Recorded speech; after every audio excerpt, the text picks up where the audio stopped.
Ниту еден железен денар не сум донирала на политичка партија. Вака сведок во Титаник одговори на прашањето на обвинителката дали уплатила 60.000 денари за кампањата на ВМРО ДПМН во 2011.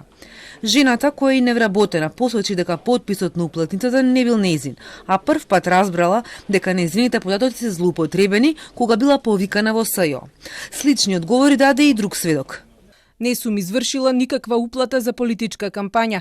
Прв пат дознав во СЈО дека се јавувам како донатор на ВМРО ДПМН и видов уплатница од 60.000 денари. Потписот не е мој. Еден сведок пак потврди дека повеќе плати уплаќал во банка за ВМРО ДПМН, но најголемата сума била околу 20.000 денари. Уплатниците од по 60.000 денари што му ги презентирале во СЈО рече дека не се негови, ниту се сеќава дека дал некому пари за да донира во негово име. Посочи дека еднаш во општинскиот комитет во Кочани пополнил уплатница само во полињата за лични податоци. На прашањата на адвокатите, сведоците одговорија дека не ги познаваат обвинетите во Титаник и немале контакт со нив.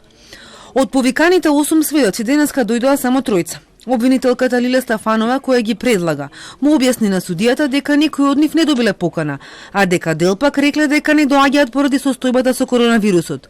Судијата Осман Шабани се налути и напиша наредба за следното рочиште да бидат спроведени во судот. На крајот на рочиштето обвинителката побара да ја отповика наредбата за таа лично да се потруди да дојдат наредниот пат. Ако и тогаш не дојдат, да бара приведување. Пред почетокот на судењето Милијана Киевски во судницата коментираше дека еден од адвокатите во Титаник се вратил денови од Франција, каде има заразени од корона, и наместо да биде во самоизолација го забележал во судот. Адвокатот не се појави на Титаник, но бил на транспортер. Кога екипата на Телма го сретна пред судот, потврди дека бил во Франција, но дека не бил во ризично подрачје. Рече дека дошол да се пријави и да назначи замена за него, а дека ќе си оди дома.